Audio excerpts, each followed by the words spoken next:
Hello दोस्तों। तो देखिए हम इसे 7.4 तक कर चुके हैं, जो वो थे हमारे इकोनॉमिक कॉरिडोर थे, दिल्ली मुंबई और बेंगलुरु मुंबई ये सब, ठीक है। तो उसके बाद देखिए 7.5 ये ये इकोनॉमिक्स का जो है पार्ट 10 या 11 होगा, ठीक है। तो ये अब थोड़ा सा ही रह गया है, ज़्यादा नहीं, मतलब इसके बाद एक या दो चैप्टर हो रहा है, तो जल्दी हो जाएगा ये, ठीक है। तो देखिए आज का टॉपिक क्या है, उत्पादन से संबंध प्रोत्साहन योजना, ठीक है। पीटी 365 का पार्ट है ये, ठीक है। पेज नंबर यहाँ पे लिखा रहा है 105। तो देखिए, तो ये सुर्खियों में क्यों था, तो हाल ही में जो सरकार ने जो उत्पादन से संबंध प्रोत्साहन योजना है पीएलआई, उसमें 10 क्षेत्रों को जो है शामिल किया है, ठीक है। तो ये पीएलआई क्या है, आपको नाम से ही लग रहा होगा, प्रोत्साहन या इंसेंटिव, मतलब किसी कार्य को प्रोत्साहन देने के लिए जो है दिया जा रहा है। तो इसमें क्या है, जो दी जाने वाली छूट है, पीएलए क्या होता है, जो उत्पादक जो प्रोड्यूसर होते हैं ना, कोई भी सामान बनाने वाले, उनको एक तरह से दी जाने वाली क्या है, छूट है, ठीक है। इस छूट की गणना जो है उत्पादक की बिक्री के एक निश्चित प्रतिशत के रूप में की जाती है, जो कोई उसको हर बार मतलब एक निश्चित परमानेंट मतलब जो छूट दी जाती है वो उतने % रहती है, ठीक है, ताकि उनको कुछ प्रोत्साहन मिल सके। उदाहरण के लिए जैसे इलेक्ट्रॉनिक पर पीएलआई योजना के विनिर्माता की जो वृद्धिशील बिक्री है उस पर 4 से 6% की छूट प्रदान की गई है, ठीक है। पहले ही जो है इलेक्ट्रॉनिक्स पर ये 4 से 6% दी गई है, ठीक है। तो देखिए उसके बाद भारत में सरकारी घोषणा और पीएलआई योजना, ठीक है। तो इसके अंतर्गत जो केंद्र सरकार है उसने पीएलआई योजना में जो है अ, इनमें पहले ये आरंभ कर चुके हैं, कौन से सेक्टर में, मोबाइल विनिर्माण में, ठीक है, विनिर्दिष्ट इलेक्ट्रॉनिक घटक, इनमें पहले ही पीएलआई योजना दी जा चुकी है, ठीक है। महत्वपूर्ण प्रारंभिक सामग्री जो क्रिटिकल की स्टार्टिंग मटेरियल होता है, उसके अलावा जो हमारे फार्मास्यूटिकल होते हैं, औषधि, मध्यवर्ती, सक्रिय औषधि सामग्री, चिकित्सीय उपकरण जो मेडिकल किट वगैरह होते हैं ना, जैसे पीपी किट हो गई है ना, इस टाइप में पहले ही जो है पीएलआई जो योजना है वो दी जा चुकी है, ठीक है। अब जो 10 नए क्षेत्रक ऐड किए गए हैं उनके बारे में देख लेते हैं। जैसे कि एडवांस केमिस्ट्री सेल, ये हमने देखा था ना, इसी महीने की करंट अफेयर में था, जो एसीसी बैटरी होती है, ठीक है। तो ये क्या करते हैं, जैसे विद्युत को स्टोर करके फिर उसको मतलब केमिकल एनर्जी उसमें रासायनिक ऊर्जा में जो है अपने अंदर स्टोर रखते हैं, उसके बाद जब हमको यूज़ करनी होती है तो दोबारा विद्युत ऊर्जा दे देती है, ठीक है। इस टाइप के जो सेल होते हैं, तो इसको भी जो है पीएलआई इस योजना के अंतर्गत लाया जाएगा। कुछ प्रोत्साहन, कुछ करों पे, टैक्स पे जो है छूट दी जाएगी, ठीक है। उसके अलावा इलेक्ट्रॉनिक और प्रौद्योगिकी उत्पाद है, ऑटोमोबाइल, ऑटो घटक, औषधि क्षेत्र की औषधि होती है जो फार्मास्यूटिकल ड्रग्स होते हैं, दूरसंचार नेटवर्किंग उत्पाद, टेक्सटाइल हो गया जो जैसे तकनीकी वस्त्र, मानव निर्मित रेशे, ठीक है। तकनीकी वस्त्र हमने देखा था, अलग अलग तरह के होते हैं, 8-9 तरह के, ठीक है। जैसे हमारी पीपीई किट हो गया है ना, उसके अलावा स्पोर्ट्स के होते हैं, ठीक है। तो मतलब जो सुंदर और इनको छोड़ के जो यूज़फुल हो कपड़े इस टाइप के, ठीक है। आगे आएगा आर्टिकल इसके ऊपर भी, उसको भी देखेंगे। खाद्य उत्पाद हो गया, उच्च दक्षता वाले सोलर पीवी मॉड्यूल्स होते हैं, ठीक है। वाइट गुड जैसे एसी और एलईडी होते हैं, ये वाइट गुड्स में आ जाते हैं, ये इनको भी पीएलआई स्कीम में जोड़ा जाएगा। विशेषीकृत इस्पात, स्टील को जो है स्पेशली लिया जाएगा, जैसे आपको पता है कि चाइना से हमने स्टील को यूज़ करना बंद कर दिया है ना, तो इसकी वजह से जो है अब अपने देश में ही इसको प्रोत्साहन दिया जाएगा ताकि ये ज़्यादा से ज़्यादा मैन्युफैक्चर कर सकें, ठीक है। इसमें देखिए सबसे पहले अगर हम व्यक्तिगत क्षेत्रों की देखें, मतलब जो पर्सनल कोई जैसे व्यापार खोलता है, तो उस टाइप से क्या होता है, जो पीएलआई के अंतिम प्रस्ताव है उसका जो व्यय वित्त समिति है उसके द्वारा इनका मूल्यांकन किया जाएगा, ठीक है। कौन सी, ईएफसी एक्सपेंडिचर फाइनेंस कमेटी, ठीक है। और मंत्रिमंडल जो होंगे वो इसका अनुमोदन करेंगे, ठीक है। यदि किसी अनुमोदित अनुमोदित अगर क्षेत्र की पीएलआई से कोई बचत होती है, मान लीजिए उस आपने उसमें जो है व्यापार किया, ठीक है, और उसके बाद पीएलआई से अगर उसमें कुछ बचत हुई, ठीक है, पीएलआई स्कीम देने की वजह से, तो वो बचत कहीं और ना खर्च करके उसी जो बिज़नेस है ना उसी पे खर्ची जाएगी, ठीक है। तो पीएलआई से कोई बचत हो तो उस बचत को अन्य अनुमोदित क्षेत्र के वित्त पोषण करने के लिए अनुमोदित क्षेत्र मतलब वही जिस जो व्यापार है उसमें जो है इसका यूज़ किया जाएगा, ठीक है। तो पीएलआई के लिए किसी भी नए क्षेत्र को मंत्रिमंडल द्वारा नए सिरे से अनुमोदन प्राप्त करे जाने की आवश्यकता होगी, क्योंकि सारे क्षेत्र अभी ऐड हुए हैं, तो इनको नए सिरे से जो है इनका पंजी मतलब वो होगा, अनुमोदन इनका प्राप्त किया जाएगा, ठीक है, मंत्रिमंडल से। योजना की प्रगति के संबंध में निम्नलिखित को पीएलआई की प्रमुख विशेषताओं के रूप में उल्लेखित करता है। तो इसकी विशेषताएं क्या होंगी,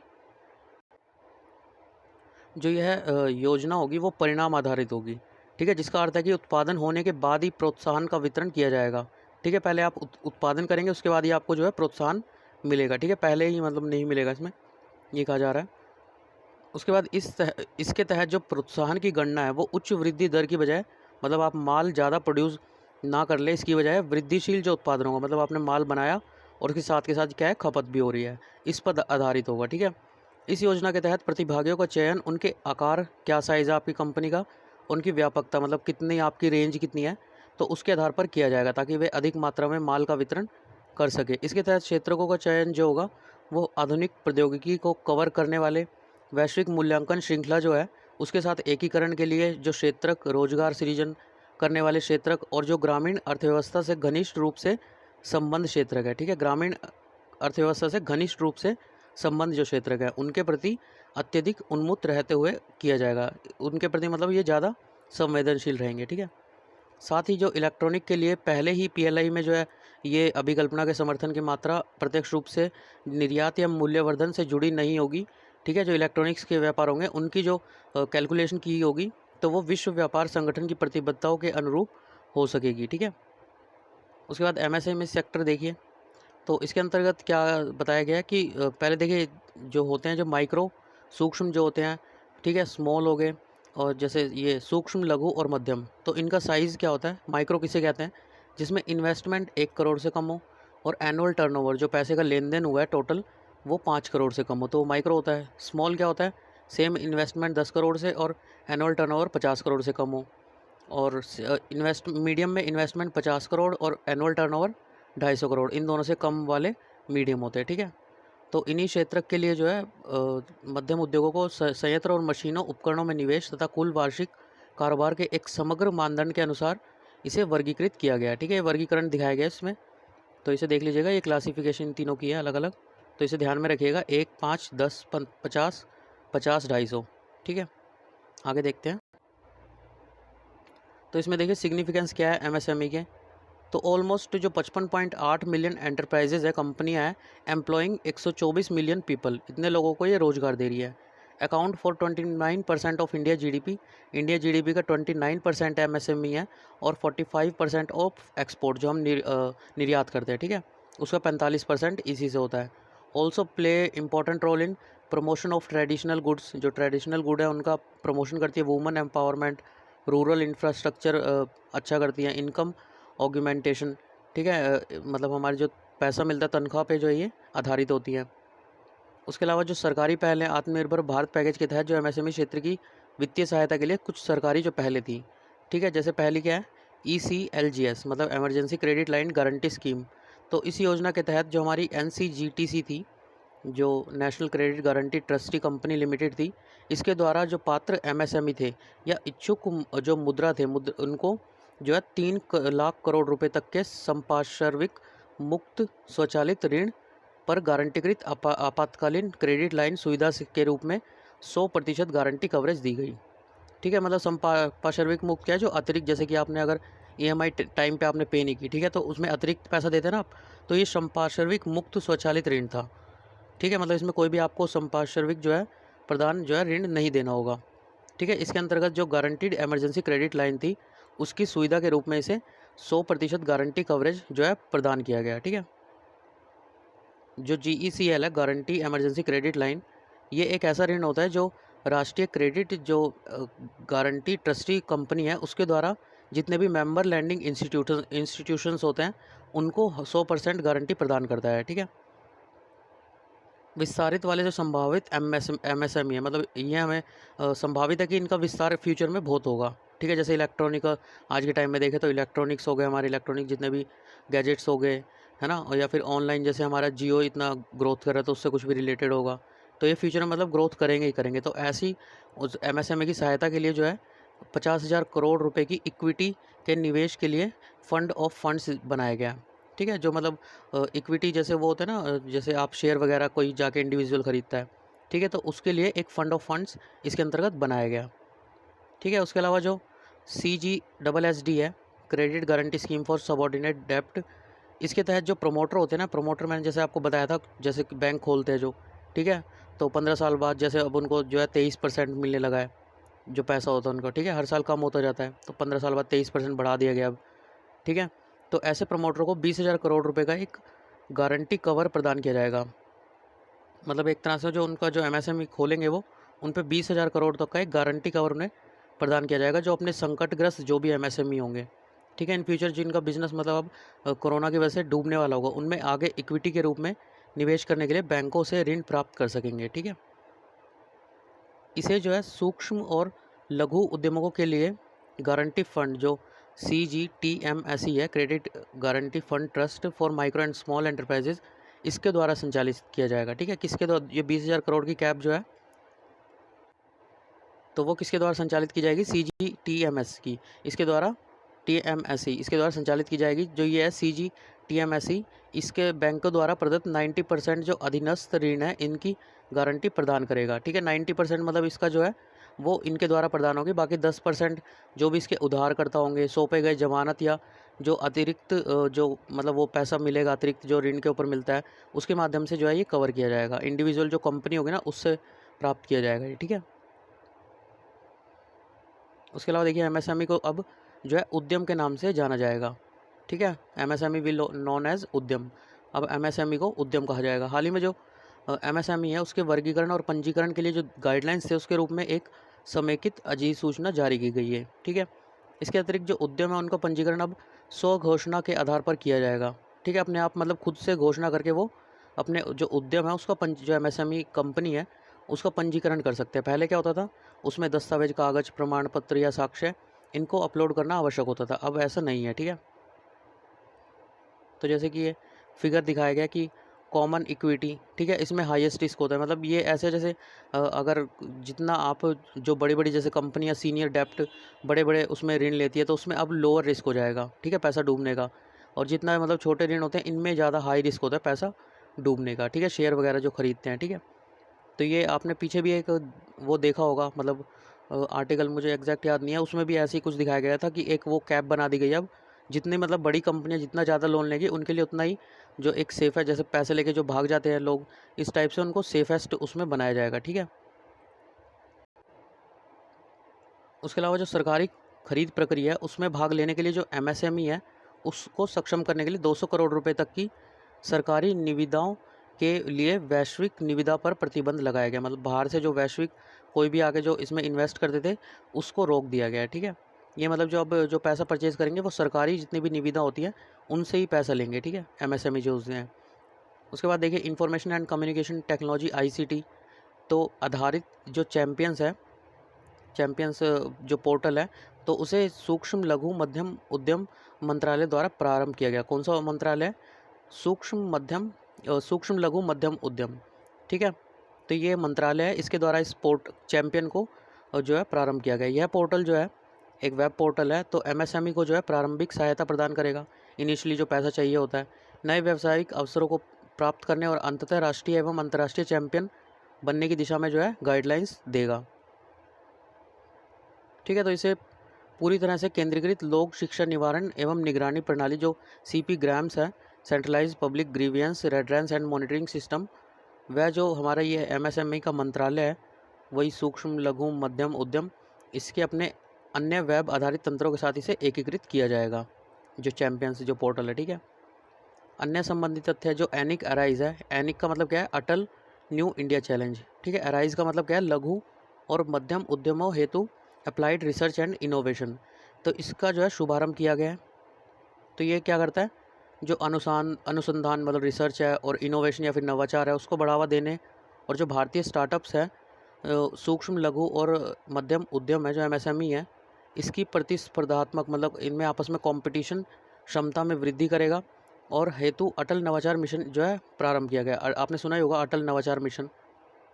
तो इसके अंतर्गत प्रस्तावित जो प्रौद्योगिकी समाधान या उत्पाद के त्वरित विकास के लिए 50 लाख रुपए तक की आर्थिक सहायता प्रदान की जाएगी। ठीक है। 50 लाख रुपए तक की आर्थिक सहायता भी इसमें दी जाएगी अटल मिशन में। ठीक है। उसके अलावा देखिए इनके उद्योगों द्वारा जो है इन कार्यालयों द्वारा इसको संचालित किया जाएगा। कौन से? ISRO हो गया, और 4 मंत्रालय कौन से? रक्षा मंत्रालय, खाद्य प्रसंस्करण उद्योग मंत्रालय, स्वास्थ्य एवं परिवार कल्याण मंत्रालय, आवासन और शहरी कार्य मंत्रालय। ठीक है। इन उद्योगों द्वारा इसको संचालित किया जाएगा। ठीक है। एनिक राइज को। उसके अलावा भारत क्राफ्ट पोर्टल देखिए क्या है। तो यह देश में MSME द्वारा निर्मित उत्पादों के विपणन के लिए विगत वर्ष जो MSME मंत्रालय है उसके द्वारा शुरू किया गया एक ई-कॉमर्स पोर्टल है। ठीक है। हालांकि व्यवसाय योजना की कमी, प्रौद्योगिकी भागीदारी की अनुपलब्धता और धन के अभाव के कारण इसे अभी प्रारंभ नहीं किया गया। अभी मतलब ये स्टार्ट नहीं हुआ है भारत क्राफ्ट पोर्टल, पर जो शुरू किया जा रहा है वो MSME मंत्रालय द्वारा किया जाएगा, ठीक है। उसके बाद देखिए ये आगे टेक्सटाइल जो वो है टेक्निकल टेक्सटाइल, तो इसके अंतर्गत जो वस्त्र मंत्रालय है उसने टेक्निकल जो टेक्सटाइल है उसके निर्यात के लिए जो EPC है, एक्सपोर्ट प्रमोशन काउंसिल, ये अभी हमने पिछले महीने शायद उसमें पढ़ी भी थी न्यूज़, ठीक है। तो इसके गठन हेतु प्रस्तावित आमंत्रित किया गया, ठीक है। इसका उद्देश्य क्या है, जो तकनीकी वस्त्र हैं अभी आगे आएंगे जितने भी टाइप के हैं, 9 टाइप के हैं, तो उनको देखेंगे कौन से हैं, तो उसके अंतर्राष्ट्रीय व्यापार को बढ़ावा दिया गया, ठीक है। वर्तमान में तकनीकी वस्त्रों के अधिकांश निर्यातक अन्य उत्पादों के लिए जो EPC है उनका निर्धारण प्रक्रिया का अनुपालन करते हैं, ठीक है। एक्सपोर्ट प्रमोशन काउंसिल जो है तकनीकी वस्त्रों के लिए जो समर्पित EPC है, इस वर्ष आरंभ किए गए जो NTTM है, नेशनल टेक्निकल टेक्सटाइल मिशन है, इसके घटकों में से क्या है, एक है। NTTM की शुरुआत देश को तकनीकी वस्त्रों में विश्व में अग्रणी बनाने के लिए की गई थी, ठीक है, याद रखिएगा NTTM। इसका लक्ष्य क्या है, 2024 तक तकनीकी वस्त्रों के घरेलू बाजार के आकार को 40 से 50 बिलियन डॉलर तक बढ़ाया जाए और 15 से 20% की औसत वृद्धि दर प्राप्त करी जाए, ठीक है। तकनीकी वस्त्र ऐसी वस्त्र सामग्री एवं उत्पाद है जिन्हें मुख्य रूप से सौंदर्य और सजावट विशेषताओं की बजाय तकनीकी प्रदर्शन या कार्यात्मक गुणों के विनिर्मित किया जाता है, ठीक है। ये देखिए ये सारे टेक्निक जैसे मेडिटेक हो गया, diaper, sanitary napkin, disposable contact lens, artificial implant, ठीक है। वीडियो एक बार पॉज करके सबको थोड़ा सा पढ़ लीजिएगा। मोबीटेक में जो एयर बैग्स होते हैं, हेलमेट्स होते हैं, nylon type card, airline disposal. Agrotech में क्या होगा, एग्रो से नाम पता चला कृषि है, ठीक है। तो इसमें जैसे fishing net, mats, hair cloth tech हो गया, zip fastener, garments, umbrella cloth, shoe faces, ठीक है। Home tech, indutech, geotech, buildtech, pack tech हो गया, ठीक है। तो उसके अलावा स्पोर्ट टेक में आपके स्पोर्ट्स का सारा सामान आ जाएगा, ठीक है। मोबीटेक, प्रोटेक, ठीक है। सारे अलग अलग तरह के टेक्निकल जो है कपड़े हैं, वस्त्र हैं। तो इन वस्त्रों को एकल रूप से या इनके कार्यात्मक गुणों के बढ़ाने के लिए किसी अन्य उत्पाद के घटक भाग के रूप में उपयोग किया जाता है, ठीक है। ये प्रमुख 12 रूपों में है, ठीक है, 9 नहीं 12 रूपों में है। भारत के जो कुल वस्त्र और परिधान बाजार है उसमें तकनीकी वस्त्रों की भागीदारी लगभग 13% है और भारत के सकल जो GDP है हमारा उसमें 0.7% है, ठीक है, जो हम मतलब पैसा कमाते हैं जिससे। उसके बाद स्टील इंडस्ट्री देखिए, तो सरकार आत्मनिर्भर भारत अभियान को प्रोत्साहन प्रदान करने के लिए जो व्यापक इस्पात नीति के निर्माण की योजना बना रही है, ठीक है। तो अन्य संबंधित तथ्य क्या है, इस कदम का उद्देश्य क्या है, आयात पर निर्भरता में कमी करना, मतलब हम जैसे अब चाइना से लेना हमने बंद कर दिया है, तो उस टाइप से। तो और आत्मनिर्भर की दिशा में इस्पात क्षेत्र का और अधिक विस्तार करना। उसके बाद देखिए भारत विश्व में दूसरा सबसे बड़ा इस्पात उत्पादक और उपभोक्ता, ठीक है। भारत की मतलब मैक्सिमम जगह यही देखेंगे आप, उत्पादक भी है और उपभोक्ता भी, इतनी ज़्यादा पॉपुलेशन है, ठीक है। तो पहले नंबर पे चाइना, जैसा पता है सबको। तो देश के जो सकल GDP है इसमें क्षेत्र की भागीदारी कितनी है इसकी, 2.3% की है। विभिन्न सुझावों में शामिल, तो सुझाव क्या है, तो सरकार इस्पात के जो आयात है उस पर जो बॉर्डर एडजस्टमेंट टैक्स, मतलब जो बॉर्डर से आने पे टैक्स लगता है, वो आरोपित करने का परीक्षण अभी कर रही है, BAT को, ठीक है। बैट जो आयातित वस्तु पर जो पोर्ट ऑफ एंट्री मतलब बंदरगाह में प्रवेश करने पर लगता है, उस पर लगने वाले सीमा शुल्क के अतिरिक्त आरोपित एक शुल्क है, ठीक है। मतलब बैट के अलावा भी ये एक शुल्क लगता है, पोर्ट ऑफ एंट्री। यह घरेलू उत्पादों की प्रतिस्पर्धा के लिए एक समान अवसर प्रदान करता है, ठीक है। उसके जो अलावा जो वर्ल्ड ट्रेड ऑर्गेनाइजेशन है उसके नियम निम्नलिखित शर्तों के अधीन सीमा पर कुछ प्रकार के जो आंतरिक कर होते हैं, ठीक है, उनके समायोजन की अनुमति प्रदान करता है।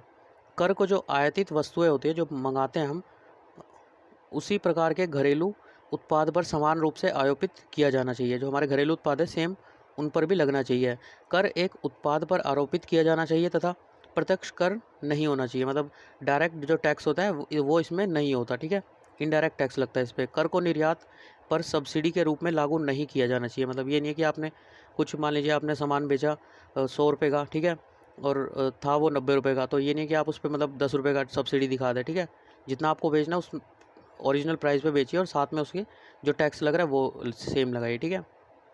तो ये फिगर्स कुछ दे रखे हैं इसमें। फैक्ट है की कॉन्स्टेंट, जैसे फाइनेंस में factor affecting domestic steel cost, जो स्टील कॉस्ट की जो हमारी घरेलू कीमत है उसको जो क्या इफेक्ट कर रहा है, सबसे पहले फाइनेंस, ठीक है, 30 से 35% सबसे ज़्यादा इफेक्ट करता है। लॉजिस्टिक इंफ्रास्ट्रक्चर, मतलब जो हम किसी स्टील को मान लीजिए एक जगह से दूसरी जगह लेके जाते हैं तो उसको ले जाने पैकिंग करने का ये सब 25 से 30% अफेक्ट करते हैं। पावर 8 से 12, taxes duties on iron ore पे जो लगती है 8 से 12, इंपोर्ट ड्यूटी ऑन कोल पे लगती है 5 से 7, क्लीन एनर्जी सेस जो लगता है, सेस वही टैक्स के ऊपर टैक्स जो लगता है 2 से 4%।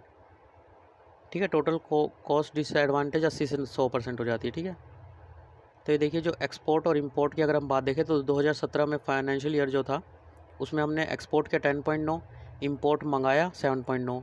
ये सिर्फ 2020 में सबसे कम गिरी क्योंकि हमने ना तो इंपोर्ट किया ना एक्सपोर्ट किया, तो 1.44 भेजा 1.5 और 2.5 जो है इंपोर्ट किया इसमें। ठीक है, बाकी सब में आप देखेंगे लगातार इंक्रीमेंट कहीं ना कहीं आ ही रहा था।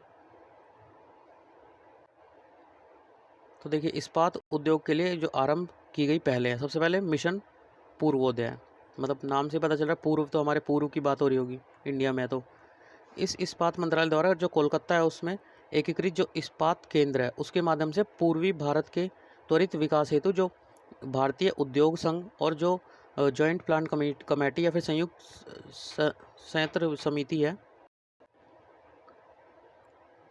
ठीक है, तो इनके द्वारा क्या कहते हैं साझेदारी में इसे आरंभ किया गया। ठीक है, उसके अलावा देखिए इसमें जो है ओडिशा, झारखंड, छत्तीसगढ़, पश्चिम बंगाल, आंध्र प्रदेश, इनका उत्तरी भाग क्या होगा शामिल होगा।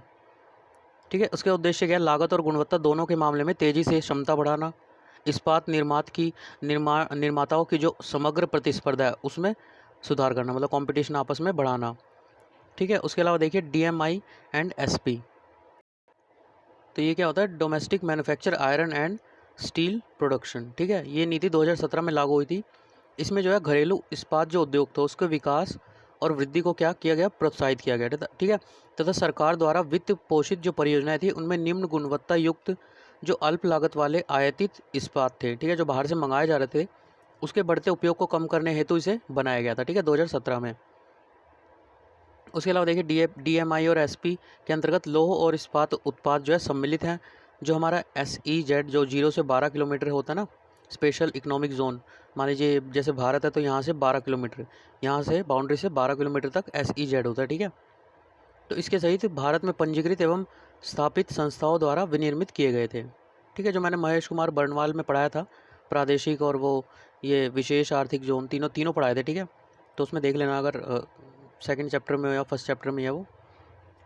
तो यह सरकार की सभी मंत्रालयों और विभागों पर क्या होता है लागू होता है। ठीक है, तो यह जो है 25 करोड़ रुपए से अधिक के कुल अनुमानित मूल्य वाले जो लौह और इस्पात उत्पाद है उनकी आपूर्ति पर लागू है। ठीक है, जून 2020 में चीन, वियतनाम और दक्षिण कोरिया के कुछ इस्पात उत्पादों के आयात पर जो है एंटी डंपिंग शुल्क आरोपित किया गया। मतलब एंटी डंपिंग ऐसे होता है जैसे चाइना से हमने मना कर दिया इस्पात लेने से, तो उसने जैसे वियतनाम को दे दिया और फिर वियतनाम ने यहाँ पे उठा के डाल दिया सारा। ठीक है, डंपिंग मतलब डाल देना सामान। ठीक है, तो उस पर एंटी डंपिंग शुल्क लगाया गया था।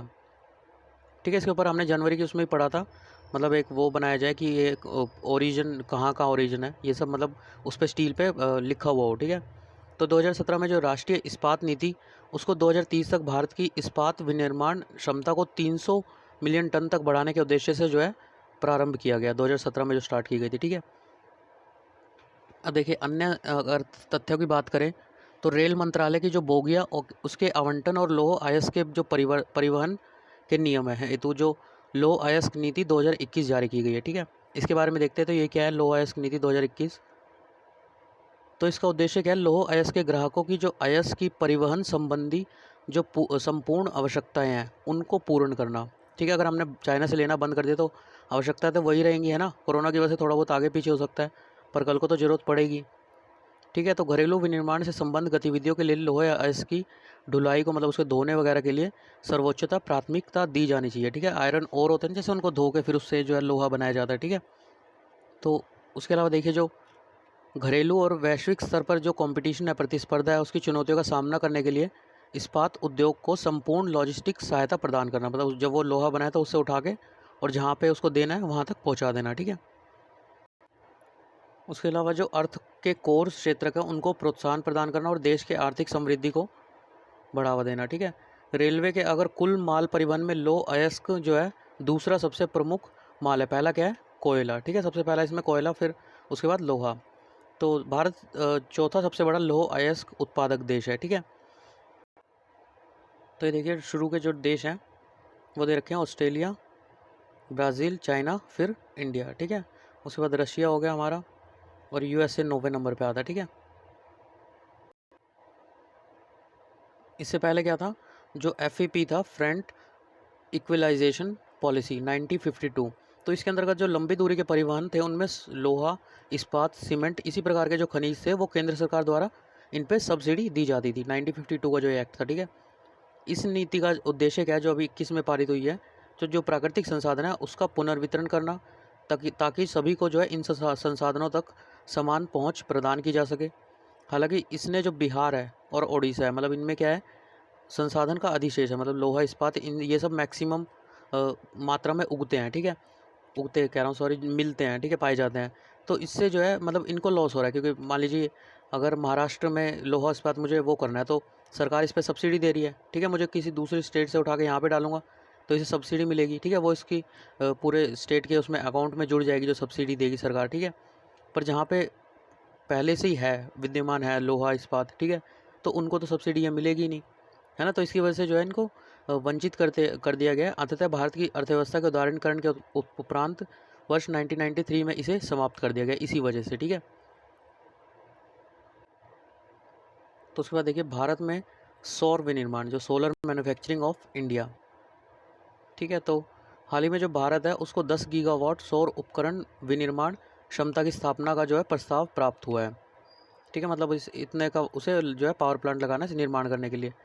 तो सौर विनिर्माण की वर्तमान अगर क्षमता देखें, तो जो नवीकरणीय ऊर्जा उत्पादन क्षमता है भारत में वो 136 गीगावाट क्षमता है, और कुल क्षमता का जो है 36% है। मतलब जो हमारी कुल खपत है बिजली की, तो उसका ये 36% जो है आपूर्ति कर सकता है। तो इसके संदर्भ में भारत विश्व का चौथा सबसे बड़ा देश है, ठीक है। तो आपको सब शुरू के 3 जो है कमेंट बॉक्स में बताने, ठीक है। गूगल पे देख के, सिंपल देख के ही बता सकते हैं आप, कम से कम एक कहीं पे अगर टकरा जाएगा तो क्वेश्चन तो आपके दिमाग में रहेगा, ठीक है। यह सभी प्रमुख जो देश हैं उनके मध्य अधिक तीव्र गति से बढ़ रहा है, ठीक है। ठीक है, तो उसके बाद देखिए भारत की लगभग 9 गीगावाट वार्षिक और वार्षिक सौर मॉड्यूल है जो विनिर्माण क्षमता, एवं 3 गीगावाट की वार्षिक सोलर सेल, जो सोलर सेल होता है ना, उसको बनाने की क्षमता है, ठीक है। सौर सेल सौर मॉड्यूल की मूल इकाई निर्माण होता है। सौर सेल से मतलब सौर का जो मॉड्यूल होता है उसकी मूल इकाई निर्माण सौर सेल ही होता है, ठीक है। तो भारत को अपनी जो सौर विनिर्माण क्षमता बढ़ाने और इसके समक्ष जो मौजूदा जो चुनौतियां उन पर नियंत्रण पाने की आवश्यकता है, ठीक है। प्रधानमंत्री ने तीसरी वैश्विक नवीकरणीय ऊर्जा निवेश बैठक एक्सपो, मतलब जो री इन्वेस्ट है, renewable energy investment meeting and expo, ठीक है, इसके उद्घाटन के अवसर पर यह रेखांकित किया कि जो सौर ऊर्जा है उसके लिए भारत की मांग वार्षिक आधार पर $20 मिलियन के बाजार का जो है अवसर सृजित करेगी, ठीक है। मतलब बाजार जो ये स्टेब्लिश करेगी वो $20 बिलियन का हो, ठीक है, ठीक है, 20 बिलियन BI। तो वैश्विक जो री इन्वेस्ट है वो विश्व बैंक, ठीक है, जहाँ पे विश्व बैंक लिखा जाता है तो वो कहीं ना कहीं इंपॉर्टेंट हो ही जाता है, ठीक है। तो विश्व बैंक और जो भी अन्य संस्थाएं उनके सहयोग से जो renewable energy investor meet and expo है उसके द्वारा इसे स्टार्ट किया गया है, ठीक है। तो उसके अलावा देखिए ये सौर ऊर्जा का उपयोग करने के लिए प्रयुक्त होने वाली जो प्रमुख प्रौद्योगिकी है, सबसे पहले फोटोवोल्टिक, सौर फोटोवोल्टिक PV। यह जो है फोटोवोल्टिक प्रभाव पर आधारित होती है, जिसकी सहायता से एक विशिष्ट सामग्री से बने हुए पृष्ठ से टकराने वाला जो फोटोन होता है, जो सनरेज होते हैं उसमें जो फोटोन होते हैं वो इलेक्ट्रॉन मुक्त करते हैं, ठीक है, वो इलेक्ट्रॉन मुक्त करते हैं, ठीक है। प्रकाश की मूल इकाई जो होती है फोटोन, उससे इलेक्ट्रॉन मुक्त होता है जब वो टकराती है किसी सरफेस से। उसके अलावा कंसनट्रेटिंग सोलर पावर, इसमें किसी तरल पदार्थ को गर्म करने के लिए सूर्य के प्रकाश का यूज़ किया जाता है, ठीक है। विशेष प्रयोग के अनुसार यह जल अथवा कोई अन्य तरल हो सकता है, ठीक है। आपने स्कूल में 10th तक बनाया ही होगा सोलर प्रोजेक्ट या कुछ ना कुछ ऐसा। उसके बाद देखिए अन्य संबंधित तथ्य, तो जो सेज है, सेज क्या है, SE जो स्पेशल इकोनॉमिक जोन है, जिसके बारे में बता सकता हूँ मैं, बता चुका हूँ मैं, 0 से 12 किलोमीटर के अंदर होता है, ठीक है। तो सेज आधारित और सौर उपकरण विनिर्माता द्वारा जो मूल सीमा शुल्क है उसका विरोध किया गया, ठीक है। मतलब जो इस एरिया से जो मतलब वो करते हैं, जो सोलर सेल का सोलर वो पावर बनाते हैं, तो उसके अलावा जो उन्होंने इसका विरोध किया, जो मूल सीमा शुल्क लगाया जा रहा है, ठीक है। तो सौर उपकरणों के आयात पर जो मूल सीमा शुल्क है, बेसिक कस्टम ड्यूटी BCD, वो लागू करने के केंद्र के निर्णय से जो घरेलू सौर उपकरण विनिर्माता है, ठीक है, जो हमारे मतलब देश के हैं, उनके वृहद समूह के मध्य व्यापक असंतोष उत्पन्न हो गया है, ठीक है। तो जो सेज है उसके सौर उपकरण विनिर्माताओं का कहना है कि यदि सरकार सेज में स्थित स्थानीय सौर कारखानों को एक समान अवसर प्रदान किए बिना जो सौर सेल और मॉड्यूल के आयात है उन पर बीसीडी का उद्ग्रहण नहीं करती है, ठीक है, तो क्या होगा, इन इकाइयों को बंद करना पड़ेगा। अगर ऐसे ही बीसीडी जो लगाया जा रहा है, ठीक है, जो बेसिक कस्टम ड्यूटी है वो लगाई जाएगी तो उनको वो जो इकाई है वो बंद करना पड़ेगा, ठीक है। वैसे ही आपको जैसे पता होगा कि काफ़ी महंगा पड़ता है, जो जैसे घरों में लगता है जो सोलर ऊपर वो लगती है जो इलेक्ट्रिसिटी प्रोड्यूस करने के लिए, काफ़ी महंगा पड़ता है वो, ठीक है। तो इसकी वजह से अगर ऐसा होगा बीसीडी लगेगा तो उन्हें वो बंद करना पड़ेगा। यदि बीसीडी आरोपित किया जाता है तो इन सेज इकाइयों से सोलर सेल और मॉड्यूल खरीदने वाले जो घरेलू प्रशुल्क क्षेत्र है उनके खरीदारों को सेज अधिनियम 2005 के तहत शुल्क का जो है भुगतान करना होगा, ठीक है। बीसीडी एक प्रकार का शुल्क या कर है। इसे सीमा शुल्क जो अधिनियम 1962 है इसके तहत आरोपित किया जाता है। जो 750 मेगावाट की रीवा सौर परियोजना, ठीक है, ये एशिया के सबसे बड़ा एकल स्थल सौर ऊर्जा संयंत्र है, ठीक है। तो इसके जो Rewa ultra mega solar limited द्वारा विकसित किया जा रहा है। किसके द्वारा रीवा सौर परियोजना विकसित की जा रही है? तो Rewa ultra mega solar limited, ठीक है। यह देश में जो ग्रिड समता अवरोध है, ग्रिड पैरिटी बैरियर है, उसको समाप्त करने वाली पहली जो है सौर परियोजना होगी। ये ग्रिड बैरियर क्या होता है? ग्रिड पैरिटी मतलब जैसे जो सौर सेल है, तो अगर वो हमारे जो नॉर्मल हम जो मान लीजिए कोयले से बिजली बना रहे हैं उससे अगर सस्ता पड़ता है, ठीक है, तो ये हमारी ग्रिड पैरिटी कहलाती है, ठीक है। तो इसको जो है समाप्त करने वाली पहली परियोजना होगी। तो ग्रिड समता तब स्थापित होती है जब जो वैकल्पिक ऊर्जा स्रोत है उससे प्राप्त ऊर्जा की लागत परंपरागत ऊर्जा स्रोत जो कि कोयले से है उससे प्राप्त ऊर्जा की तुलना में या तो कम हो या बराबर हो, ठीक है। तो भारत में वार्षिक सौर सेल विनिर्माण क्षमता कितनी है? 4 गीगावाट है, जबकि औसत वार्षिक जो मांग है वो 10 से 15 गीगावाट है, ठीक है। मतलब ऑलमोस्ट 4 टाइम्स हम कम प्रोड्यूस कर रहे हैं, ठीक है। सुर्खियों में रही कुछ संस्थाएं देख लेते हैं। तो सॉफ्टवेयर उत्पाद विकास निधि, software product development fund, SPDF. तो ये जो हमारा मिटी मंत्रालय है, जो इलेक्ट्रॉनिक और सूचना प्रौद्योगिकी मंत्रालय, उसके द्वारा प्रस्तावित एसपीडीएफ, इसका लक्ष्य क्या है? भारत में सॉफ्टवेयर जितने भी उत्पाद हैं उसके पारिस्थितिकी तंत्र में घरेलू पूंजी को निवेशित करना, ठीक है। मतलब जितने भी हमारे ये हैं एसपीडीएफ, उसमें घरेलू जो पूंजी है उसको निवेशित करना, ये इसका लक्ष्य है। क्योंकि अर्थव्यवस्था में 2 माह के लॉकडाउन के उपरांत पुनः संचालित हुई है ये अब, ठीक है। इसकी वजह से जो चाहते हैं कि घरेलू पूंजी इसमें निवेश हो ज़्यादा से ज़्यादा, जिसकी वजह से स्टार्ट किया गया। तो जो एसपीडीएफ है उसकी घोषणा प्रथम बार जो सॉफ्टवेयर उत्पाद पर राष्ट्रीय नीति एनपीएसपी 2019 में की गई थी, ठीक है, national policy on software product, ठीक है। तो ये 5,000 करोड़ रुपए का एक कोष होगा जिसमें सरकार द्वारा 1,000 करोड़ रुपए और शेष योगदान उद्योग क्षेत्र द्वारा दिया जाएगा, ठीक है। 5,000 में से 1,000 बस सरकार देगी, बाकी जो 4,000 है वो जो उद्योग क्षेत्र है जिसके ऊपर मतलब एसपीडीएफ है जो उसके द्वारा दिया जाएगा। इसकी बजाय इसकी बाज़ार में जो बिक्री है वो हेतु तैयार सॉफ्टवेयर उत्पादों की वृद्धि करने के लिए जोखिम पूंजी उपलब्ध करवाने हेतु उद्यम नीति एक वेंचर फंड है उसमें भागीदारी करनी होगी, ठीक है।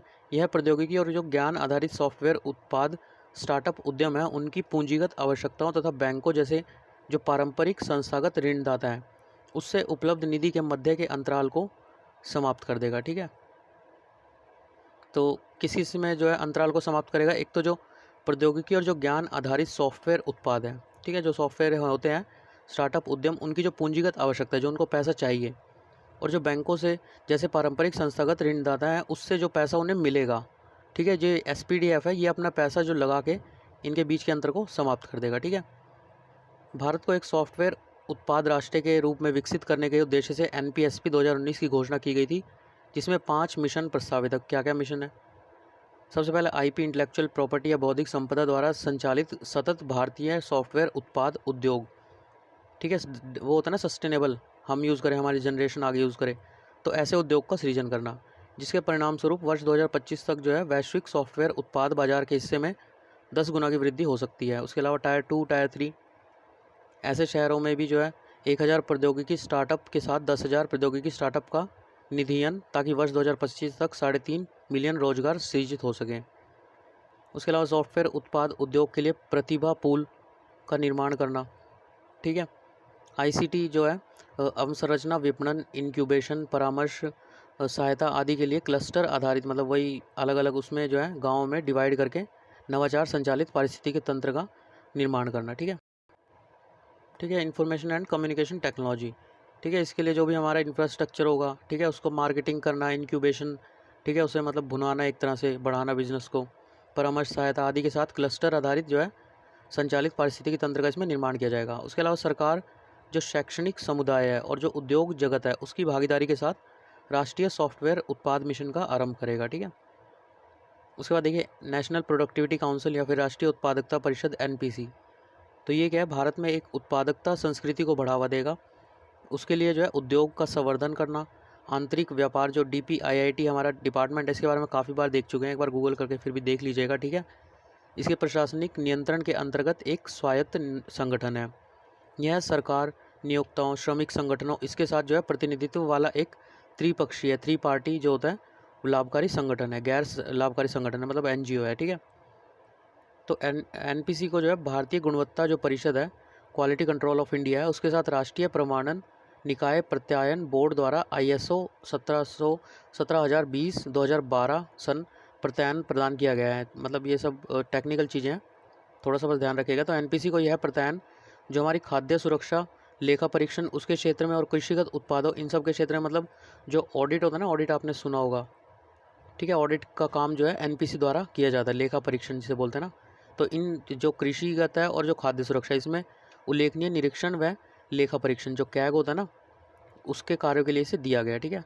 तो एनपीसी को खाद्य व्यवसाय संचालकों का स्वतंत्र तृतीय पक्ष लेखा परीक्षण, थर्ड पार्टी ऑडिट करने में सक्षम बनाएगा। मतलब ऑडिट में मतलब यही देखते हैं कंपनी का कितना पैसा आया, कहाँ लगा, क्या करा, ठीक है, ऑडिट करते हैं कंपनी का एक तरह से। उसके बाद देखिए apparel export promotion council AEPC, भारतीय निर्यात संवर्धन परीक्षण। तो AEPC में जो है भारत में जो परिधान निर्यातक है उसका एक आधिकारिक निकाय है, ठीक है।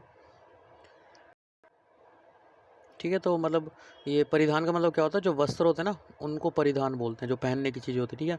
तो यह भारतीय निर्यातकों के साथ साथ जो उन आयातक या अंतर्राष्ट्रीय जो क्रेता खरीदने वाले होते हैं उनको भी सहायता प्रदान करेगा, जो वस्त्रों के निर्यात आयात खरीद के लिए भारत को जो है वरीयता प्रदान करते हैं, ठीक है। उद्देश्य क्या है इसका, जो भारतीय परिधान उद्योग है उसको उनके प्रतिस्पर्धी लाभ और वैश्विक स्थिति में वृद्धि करने हेतु प्रोत्साहन, समर्थन और सुविधा प्रदान करना। तो ये मंत्रालय आपको पता चली गया होगा, वस्त्र मंत्रालय के अंतर्गत आता है, ठीक है। LLP लिमिटेड लायबिलिटी पार्टनरशिप या फिर सीमित दायित्व भागीदारी, तो यह एक वैकल्पिक कॉरपोरेट व्यवसाय साधन है जो एक कंपनी को सीमित दायित्व का लाभ प्रदान करता है। इसके अतिरिक्त यह कंपनी क्या है, सदस्यों को एक पारस्परिक रूप से सहमति प्राप्त समझौते के आधार पर अपने जो आंतरिक प्रबंधन होता है, इंटरनल जो मैनेजमेंट होता है, उसको व्यवस्थित करने की सुविधा भी देता है, जैसे कि एक साझेदारी फर्म, ठीक है। LLP जो सीमित दायित्व भागीदारी अधिनियम 2008 है उसके प्रावधानों द्वारा जो है शासित किया जाता है। तो ये एक तरह की क्या है, पृथक विधि की इकाई, कानूनी इकाई है, एक तरह से लॉ से बनाई गई है। यह अपनी परिसंपत्ति के लिए पूर्ण रूप से उत्तरदायी, किंतु भागीदारी का जो दायित्व है वो LLP में उनके द्वारा सहमत योगदान तक सीमित होता है, ठीक है। जहाँ तक जो सिविल मामलों का संबंध है, यह भागीदारी की देयता को सीमित करता है। उसके अलावा ऐसी साझेदारी में भागीदार को दूसरे के जो कदाचार है, लापरवाही, उसके लिए उत्तरदायी नहीं ठहराया जाता, ठीक है। उसके अलावा देखिए इंडस्ट्री स्टेटस ऑन स्पोर्ट, खेल को उद्योग का दर्जा, तो ऐसा करने वाला पहला जो स्टेट है वो मिजोरम है, भारत का ही प्रथम राज्य बन गया है। इसने खेलों में निवेश बढ़ाने, रोजगार सृजित करने, मूल्य वृद्धि करने का अनुमान किया है, ठीक है।